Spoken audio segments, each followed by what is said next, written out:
coronarographie, c'est l'opacification des artères coronaires, c'est-à-dire les artères qui irriguent le cœur, en injectant un produit de contraste à l'aide d'un microcathéter qui est introduit par une petite artère au poignet, l'artère radiale. En général, le patient bénéficie d'un traitement sédatif léger, mais c'est un examen qui est quasi indolore. L'examen est réalisé en ambulatoire, donc entrée le matin, sortie généralement en fin d'après-midi. Cet examen, devenu plus simple, permet de dépister d'éventuelles maladies des artères. C'est ce qu'on appelle une coronarographie diagnostique.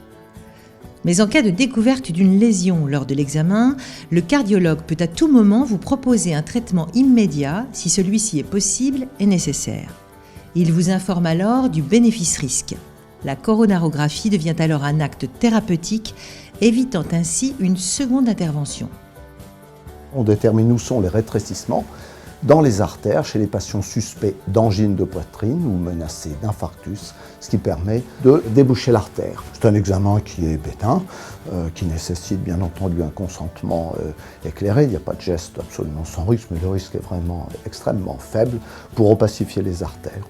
Chaque cas est donc traité de manière spécifique, mais toutes les interventions ont un point commun, elles suivent un protocole précis et normé qui rend cette intervention de plus en plus facile. Oui, bonjour Monsieur Dupont, c'est l'infirmière de la clinique Ambroise Paré. Je vous Tout d'abord, la préparation. Un appel la veille de l'examen, réalisé par une infirmière du service, permet de vous informer des recommandations. Papier et processus administratif, médicaments à prendre, repas autorisés, toutes les précisions vous sont apportées. C'est l'occasion de rappeler en particulier que l'accompagnement à la sortie de l'intervention par un proche est vivement conseillé. Il faut donc s'organiser.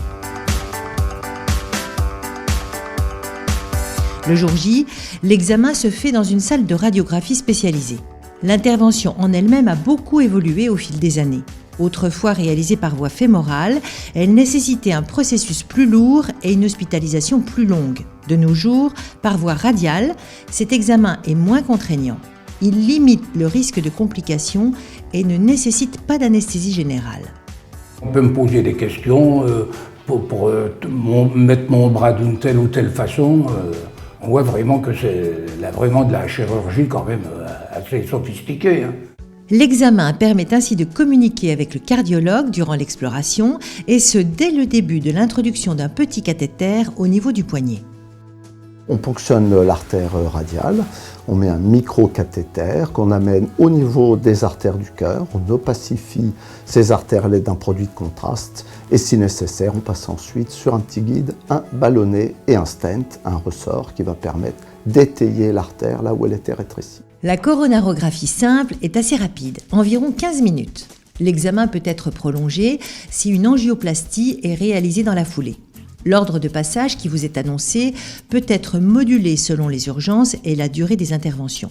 Pensez à prendre de la lecture ou de la musique et soyez assurés que les équipes de soins mettront tout en œuvre pour répondre à vos attentes. Durant cette intervention, la pression artérielle est surveillée et un électrocardiogramme est également mis en place. Si rien n'est détecté ou décidé durant l'intervention, la sortie pourra s'effectuer dans la journée.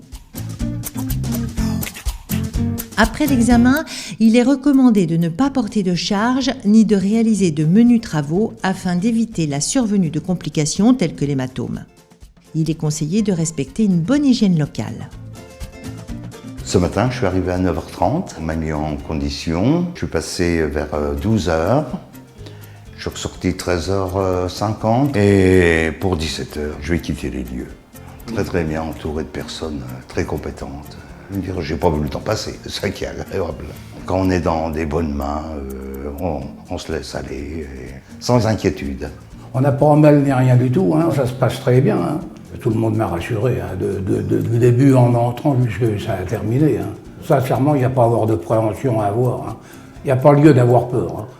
En cas de geste thérapeutique décidé lors de l'intervention, il sera parfois nécessaire de prévoir une nuit sur place pour observation. La sortie sera organisée le lendemain matin. Bien entendu, à la sortie, l'arrêt du tabac, une alimentation saine ainsi qu'une activité physique régulière sont les bienvenus. Suivre scrupuleusement les prescriptions médicales, en particulier après la pose d'un stent, est indispensable.